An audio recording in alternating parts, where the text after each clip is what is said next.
kembali hadir di sela-sela aktivitas Anda bersama saya, Syifa Ayu Danisha, yang akan memberikan berita-berita terbaru dan teraktual. Alhamdulillahirrahmanirrahim. Wassalatu wassalamu ala asyrafil anbiya'i wal mursalin wa ala alihi wa sahbihi ajma'in. Qalu subhanaka la ilma lana illa ma 'allamtana innaka antal alimul hakim. Shadaqallahul azim.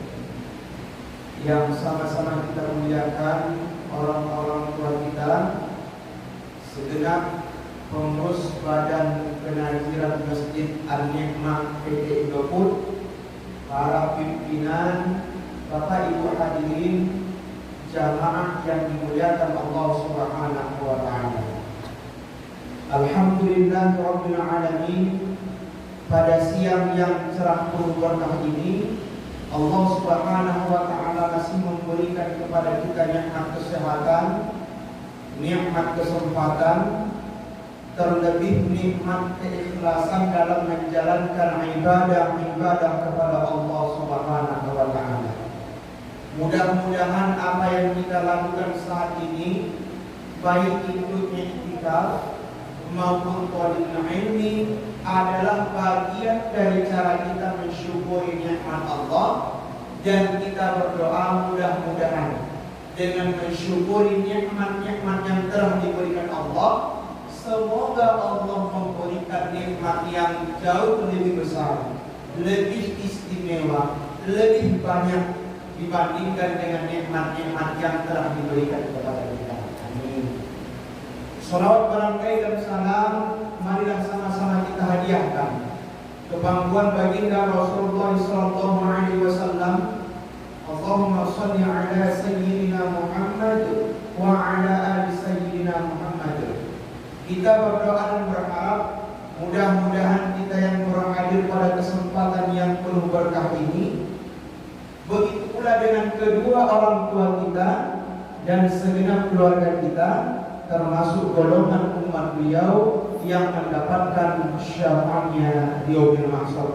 Amin amin ya rabbal alamin. Bapak Ibu hadirin, jamaah yang dimuliakan Allah Subhanahu wa taala.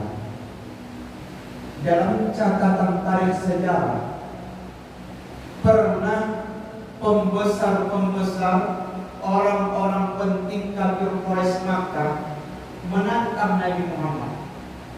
Menantang Nabi Muhammad sesuatu tantangan di mana dalam prediksi mereka Nabi Muhammad tidak akan sanggup untuk melakukannya. Apa itu?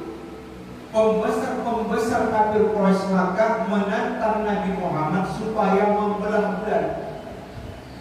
Nah ini. Jadi pembesar-pembesar kafir Quraisy Makkah itu sengaja meminta sesuatu yang tidak sanggup dilakukan Nabi Muhammad. Apa itu? Membelah bulan. Apa kata mereka? Muhammad, kau kan katakan kalau dirimu Nabi, Allah adalah Tuhanmu yang menolongmu. Begini Muhammad, kami akan beriman kepada Allah, kami akan beriman kepadamu sebagai seorang Nabi dengan syarat. Apa itu? Belah bulan, tunjukkan kemukjizatan. Bapak Ibu hadirin jamaah yang dimuliakan Allah Subhanahu wa taala. Jadi inilah tantangan kafir Quraisy Makkah kepada Nabi Muhammad. Meminta kepada Nabi Muhammad yang tak masuk akal. Apa itu? Membelah bulan. Waktu itu Pak, belum ada pesawat. Belum pernah orang ibaratnya terbang ke langit. Jangankan naik ke bulan, terbang aja tak pernah.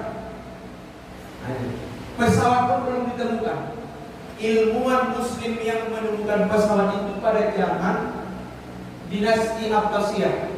Jadi jauh setelah Nabi Muhammad wafat, barulah ada mulai menemukan pesawat. Jadi sebelum Eropa menemukan pesawat, umat Islam dulu yang menemukan pesawat ini. Jadi pada masa Nabi Muhammad ini belum pernah ada orang yang terbang, tak ada pesawat. Tapi tanda kafir Mekah adalah minta dibelah bulan. Tapi apa belahnya? Naik ke langit pakai pedang. Itulah permintaan kafir Mekah. Tapi ini tantangan yang luar biasa, sangat menarik. Kenapa? Tak diminta mereka mau masuk Islam, tapi mereka katakan, ikrarkan, kalau kau sanggup membelah bulan, kami akan beriman kepada Allah, kami akan beriman kepada sebagai seorang nabi. Tak diminta dikasih. Nah itu. Enak juga gitu Pak ya, tak diminta dikasih. Nah, kalau minta, mari kita. Nah, jadi Bapak Ibu hadirin jamaah yang dimuliakan Allah Subhanahu wa taala. Ini apa yang ditantang oleh kafir Mekah ini sudah lama ini diprediksikan. Berbagai cara, berbagai ide dicari. Bagaimana caranya melemahkan Nabi Muhammad ini? Bagaimana caranya kalau Nabi Muhammad ini tidak tersangkut? Nah ini. Waktu itu tak ada dulu. Nabi Muhammad itu Isra Mi'raj belum waktu itu. Itulah ditantang ini memang. Akhirnya Nabi Muhammad berdoa kepada Allah, bermunajat kepada Allah. Ini satu kata kita. Kalau kita memang benar, Allah insya Allah akan memberikan pertolongan kepada kita.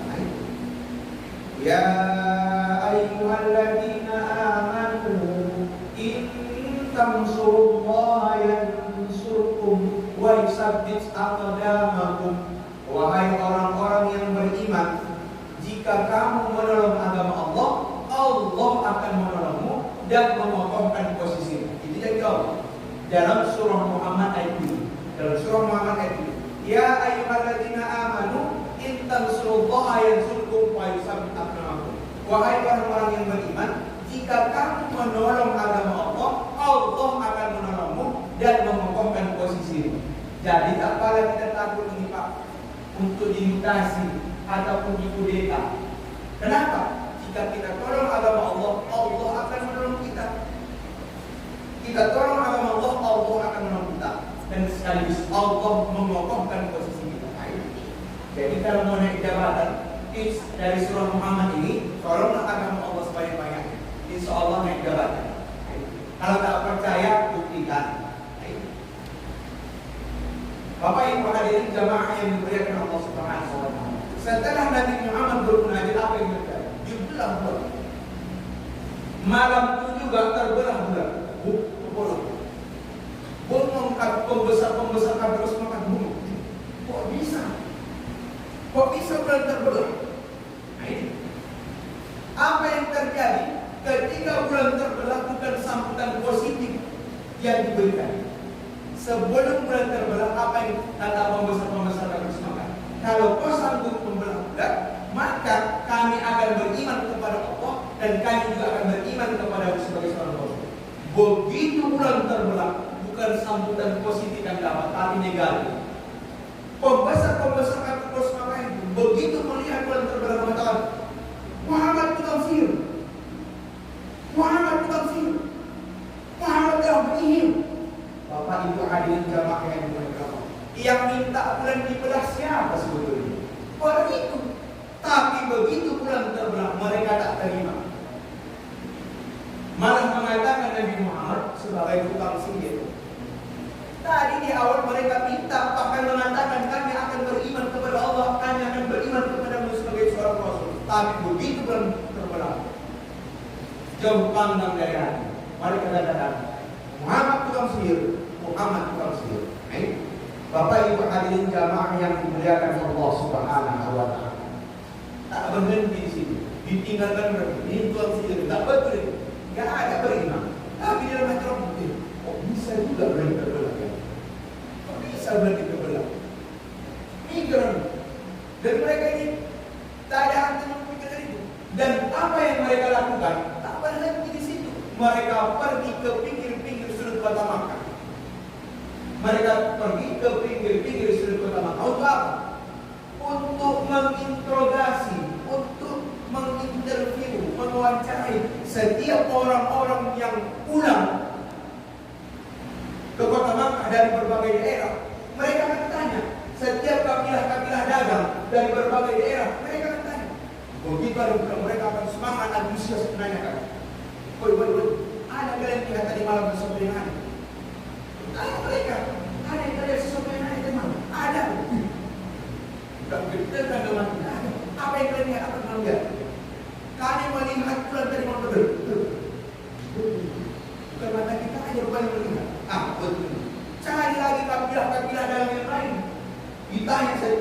dagang yang pulang ditanya, apa yang kalian tadi malam? Apa yang kalian tadi malam? Semuanya yang mereka tanya menjawab, kami melihat sesuatu yang aneh tadi malam. Kami melihat bulan terbelah. Bapak Ibu hadirin jamaah yang dimuliakan Allah. Jadi memang betul, bukan sihir, bukan ibaratnya dihipnotis di pembesaran tersebut. Bulan terbelah. Enggak, memang betul. Ternyata di awal tahun 2000-an NASA ini belum mati di Indonesia ya, kalau Amerika turun ke bulan astronotnya dari bebatuan yang mereka teliti. Ternyata nampak hasil bahwasanya ada batuan dari batuan itu seolah-olah seperti bulan ini pernah terbelah. Seolah-olah bulan ini pernah terbelah. Itulah hasil penelitian mereka. Tapi kami tak tahu kalau bulan itu yang pernah terbelah. Nah ini kalau kita yang naik ke sana, oh iya betul ini kemudian pernah Nabi Muhammad berakhir tahu kita. Tapi orang tak tahu. Tapi dari penelitian mereka sudah menyebutkan kalau bulan itu pernah terbelah dari bebatuan yang mereka teliti. Dahsyat luar biasa mukjizat yang Allah berikan kepada Nabi Muhammad. Bulan terbelah. Bulan jauh sana. Nampak kita kecil, begitu di dekat sana besar luar biasa. Bulan itu pernah terbelah. Kalau kita jangankan belah bulan, belah kelapa pun payah. Apalagi bulan puasa ini kan. Belah kelapa muda pun payah. Jangankan belah bulan, belah kelapa pun payah. Tadi itulah kebesaran yang diberi Allah. Walaupun bulan itu besar, walaupun tinggi jauh berjuang sana, Allah berikan kemujizatan kepada Nabi Muhammad untuk membelah bulan. Apa itu yang dikatakan? Hebat ini Pak ya. Hebat ini Bu ya, mujizat Nabi Muhammad ya. Sebetulnya ada mukjizat yang jauh lebih hebat, lebih dahsyat daripada itu. Kalau membelah bulan yang besar tinggi jauh di sana hebat luar biasa, ada mukjizat yang lebih hebat daripada itu. Apa itu? Mukjizat Al-Quran.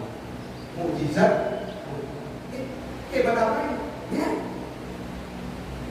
Kita tahu Nabi Muhammad membelah bulan dari mana? Tarik sejarah catatan. Paling ditambah riset. Tapi kalau mukjizat Al-Quran ini bukan cuma para sahabat, bukan cuma para tabi'in, bukan cuma tabi'in, tapi sampai sekarang pun kita bisa merasakan bagaimana Al-Quran itu menjadi mukjizat. Al-Quran itu menjadi mukjizat. Apa rupanya kemukjizatan Al-Quran? Di antara kemukjizatan Al-Quran adalah bahwasanya Al-Quran Allah yang turunkan dan Allah juga lah yang memeliharanya. Allah menurunkan Al-Quran dan Allah yang memeliharanya. Oh, gimana Allah memeliharanya? Dengan cara memudahkan. Dengan cara memudahkan orang-orang yang ditunjuk Allah Subhanahu wa taala untuk mudah menghafal Al-Quran. Makanya alhamdulillah pondok pesantren Buya, pondok pesantren Baitul Mustaghfirin Al-Amin, pondok pesantren Tasawuf dan Tahfidzul Quran, ini adalah pondok pesantren, salah satu pondok pesantren yang menghafal Al-Quran. Dengan cara apa? Inilah upaya-upaya, ikhtiar untuk apa? Menjaga, memelihara Al-Quran. Beberapa bulan yang lalu ada temuan satu mushaf Al-Quran yang salah dalam penulisannya. Jangankan satu surah, jangankan satu ayat Al-Quran, satu huruf salah. Tahu kenapa? Ada habis Al-Quran. Surah Al-Kahfi tulisannya la jahiluna, tertulis di mushaf itu la jahiluna. Sebetulnya apa? La jahiluna, satu huruf berubah. La jahiluna menjadi la jahiluna. Kenapa bisa diketahui? Bukan satu surah yang dirubah, bukan satu ayat yang dirubah, satu huruf berubah. Tahu kenapa? Karena ada hadis dan hafizah Al-Quran. Tak bisa dirubah. Kenapa? Ada hadis hafizah Al-Quran. Begitu dirubah langsung tahu. Inilah pula ibaratnya urgensi, faktor penting dari pondok pesantren dalam menghafal Al-Quran. Termasuklah pondok pesantren Buya, pondok pesantren Tasawuf dan Tahfidzul Quran Baitul Mustaghfirin Al-Amin. Menghafal Al-Quran bukan cuma menghafal, mendidik anak-anak dengan qalbu, mendidik anak-anak dengan Quran. Itulah ikhtiar usaha yang dilakukan. Jadi Allah jaga, Allah pelihara Al-Quran, nggak bisa dirubah. Coba kita lihat kitab-kitab yang lain. Ada yang original seperti Al-Quran? Jangankan satu ayat, jangankan satu surah yang berubah, semuanya dirubah orang sesuai dengan selera. Tengok Nabi mana tak berubah. Awal kitabnya, sekarang macam-macam jadi bahasa. Ada bahasa Inggris, ada bahasa Indonesia, ada bahasa Jawa, ada bahasa Mandarin, bahasa Cina, sesuai dengan suku-sukunya, sesuai dengan negara-negara. Coba Al-Quran, mau di Arab Saudi bahasa Arab, mau di Filipina bahasa Arab, mau di Brazil bahasa Arab, mau di Amerika bahasa Arab, di Indonesia lagi bahasa Arab. Tak pernah berubah. Ada kita yang seperti itu? Tak ada. Inilah salah satu penyebab kalau Al-Quran ini terpelihara. Kitab yang lain ada seperti itu. Hebat luar biasa. Dan kalau kita perhatikan dalam berbagai kitab, apakah ada kitab yang bisa dihafal? Apakah ada kitab yang bisa dihafal? Taurat, Zabur, Injil, ada yang bisa dihafal? Kalau bahasanya kita survei sekarang, walaupun ibaratnya orang Indonesia, kitabnya bahasa Indonesia, tak bisa dihafal. Kita orang Indonesia, Al-Quran bahasa Arab bisa dihafal? Bisa. Nah itu, kalau tak percaya ada buku nomor pesantren kan. Nah, tunjukkan yang hafal Al-Quran. Tak 30 juz, ada 5 juz. Tapi ini proses. Jadi Al-Quran itu memang betul-betul terpelihara. Jangankan satu surah, jangankan satu ayat, satu huruf salah ketahuan. Bapak Ibu hadirin jamaah yang dimuliakan Allah Subhanahu wa taala. Apalagi rupanya pentingnya Al-Quran ini? Al-Quran itu tunjuk. Siapa yang masuk ke Al-Quran maka dia akan mulia. Al-Quran turun di bulan Ramadan. Bulan Ramadan jadi bulan mulia. Al-Quran turun pada malam Lailatul Qadar. Lailatul Qadar menjadi malam yang mulia. Syahrul Ramadan alladzi unzila fihi al-Quran hudan lin-nasi wa bayyinatin minal huda wal furqan. Jelas Allah turunkan Al-Quran pada bulan Ramadan. Kenapa bulan Ramadan itu mulia? Karena Ramadan adalah bulan turunnya Al-Quran. Kalau kita mau dimuliakan Allah, jadikanlah Al-Quran masuk ke dalam hati kita supaya kita menjadi mulia. Walaupun kita tak habis-habis, paling tidak dengan membaca Al-Quran itu, insya Allah Allah akan berikan kemuliaan. Kenapa begitu? Karena Al-Quran ini syifa wa rahmah, obat dan rahmat. Betul rupanya Al-Quran ini bisa jadi obat. Bisa rupanya Al-Quran ini menjadi rahmat. Gimana caranya? Banyak caranya Al-Quran ini bisa menjadi syifa. Tergantung kepada orangnya. Bahkan membaca Al-Quran pun bisa jadi obat. Makanya itu kan orang kemasukan jin, diruqyah, keluar jin. Itu syifa. Bahkan kita baca pun tenang hati kita. Makanya kalau kita galau, banyak masalah, THR belum keluar, baca Al-Quran. Bukan supaya THR yang turun, tidak, supaya tenang hati kita. Intinya, tak tahu THR kapan turunnya, berapa jumlahnya sudah tahu, baca Al-Quran juga supaya lebih tenang, lebih ikhlas. Inilah rahasianya sama Allah. Dibaca Al-Quran supaya tenang. Syifa, obat. Saat ku baca-baca Al-Quran ini, bukan tambah tenang aku, tambah galau pula aku ini. Malah terbayang aku banyak masalah membaca Al-Quran ini. Ini bukan salah Al-Qurannya, salah orang membacanya. Kalau begini harus segera berobat. Kalau membaca Al-Quran tambah banyak penyakit yang datang, ini harus segera berobat. Tapi berobatnya jangan ke dokter. Nah, itu berobatnya jangan ke dokter. Dokter nggak temukan penyakitnya. Dokter tidak akan temukan masalahnya. Yang begitu itu masalah-masalah penyakit batin. Penyakit batin harus diobati secara batin. Kalau ke dokter, periksanya apa yang sakit? Meningai kepala, periksa kepala, tes Panadol cocok. Nah itu rupanya bukan kepalanya yang sakit, hatinya yang masalah. Kol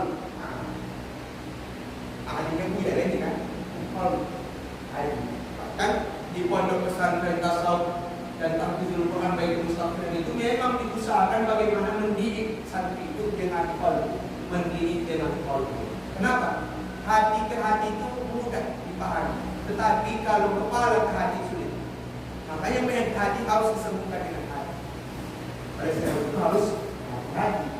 Bapak Ibu hadirin jamaah yang dimuliakan Allah Subhanahu wa taala. Dalam Al-Quran surah Al-Baqarah ayat 23 Allah tegaskan informasi yang sangat penting. Bismillahirrahmanirrahim. Wa in kuntum fi raybin mimma nazzalna ala 'abdina fa'tu bi suratin min mislihi wad'u syuhada'akum min dunillahi in kuntum shadiqin. Wa in kuntum fi raibin mimma nazzalna ala 'abdina, dan jika kamu ragu terhadap apa yang kuturunkan Al-Quran kepada hambaku, faktu bi suratin min misli, maka buatlah satu surah seumpama, maka buatlah seumpama satu surah Al-Quran. Faktu bi suratin min misli. Nah itu Allah tantang, kalau kamu tak percaya sama Al-Quran, buat satu surah Al-Quran saja. Kalau yang tak bisa panjang, yang pendek. Bahkan di ayat yang lain, tak satu surah ini, tak satu ayat. Bapak Ibu hadirin jamaah yang dimuliakan Allah, ini 14 sahabat yang lalu ini disampaikan Allah. Sampai hari ini 1444 Hijriah 2023, tak ada satu orang pun yang sanggup untuk menjawab tantangan ini. Tak ada yang sanggup membuat seumpama Al-Quran. Jangankan satu surah, satu ayat tak ada yang sanggup. Sehebat apapun dia, profesor pun dia, ahli bidang apapun, tak ada yang sanggup membuat Al-Quran. Walaupun ibaratnya pakai tim, wad'u syuhada'akum, wad'u syuhada'akum, ajak tim, ajak kelompok lain, tak ada yang sanggup. 14 abad yang lalu tantangan yang diberikan, sampai sekarang tak ada seorang pun yang sanggup membuat. Oh, tak ada yang pernah, tak ada yang bisa disebut. Ada Musailamah Kadzdzab itu di zaman Khalifah Abu Bakar As-Siddiq, dia mencoba untuk membuat tandingan surah Al-Fil dengan surah Qadr. Jadi masalah Qadr ini bukan sekarang ini aja yang permasalahan. Kan orang suka dalam cebong-cebong ini ya. Jadi masalah cebong ini Musailamah Kadzdzab keluar. Jadi seniornya Musailamah Kadzdzab. Apa dia dikau bin idikawina nakti tunakti, kata-kata kali dua kata bersihkan air. Mau mendanding surah Al-Fil, enggak kelasnya. Bismillahirrahmanirrahim. Alam tara kaifa fa'ala rabbuka bi ashabil fil. Alam yaj'al kaidahum fi tadlil. Lil. Dari bahasanya jelas. Surah Al-Falaq tersusun, surah An-Nas tersusun bahasanya. Macam panjang ya. Alam tara kaifa fa'ala rabbuka bi ashabil fil. Alam yaj'al kaidahum fi tadlil wa arsala 'alaihim tayran ababil. Itu disampaikan ada pasukan besar dari Yaman mau datang ke Makkah untuk apa? Untuk menghancurkan Ka'bah. 50 hari sebelum kelahiran Muhammad. Informasikan dalam Al-Quran, apa yang terjadi? Tarmihim bihijaratin min sijil. Allah utus gunung api untuk melempar mereka. Faja'alahum ka'asfin ma'kul. Maka jadilah mereka seperti daun yang dimakan ular. Bahasa bagus, il. Isi muatan luar biasa, sejarah. Ini membuat terjadi. Padahal Nabi Muhammad baru lahir itu. Nabi Muhammad berlahir tadi turun Al-Quran surah Al-Fil.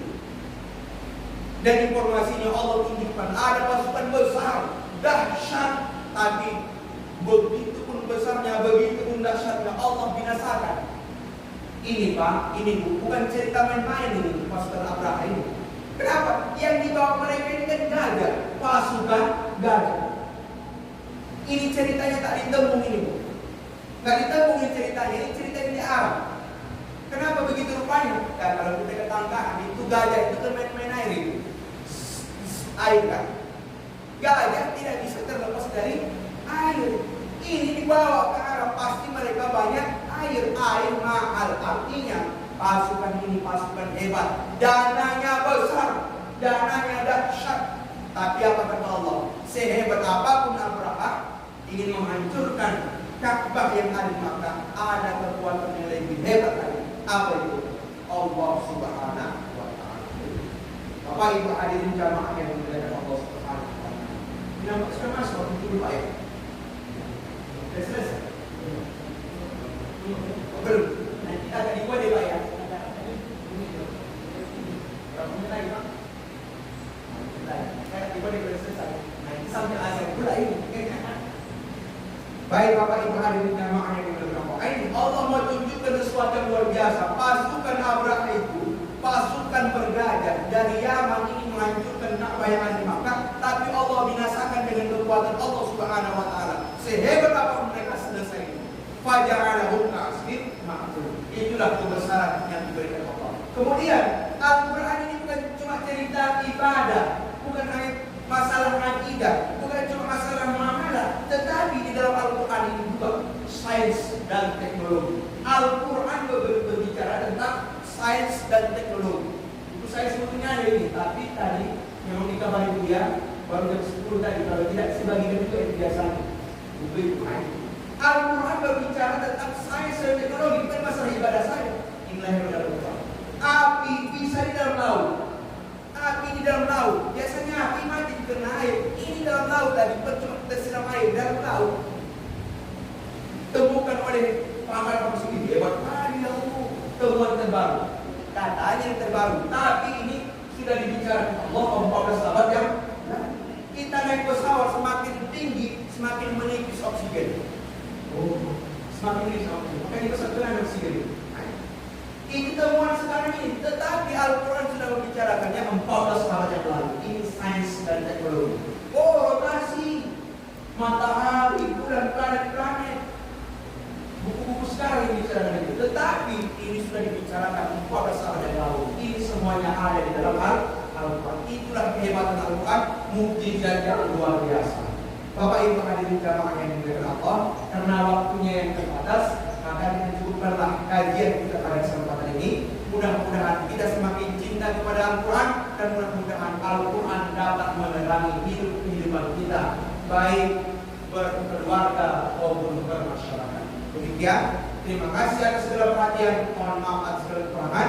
Wallahu yaqulul haq wa bihi shahid. Billahi taufiq wal hidayah. Assalamualaikum warahmatullahi wabarakatuh.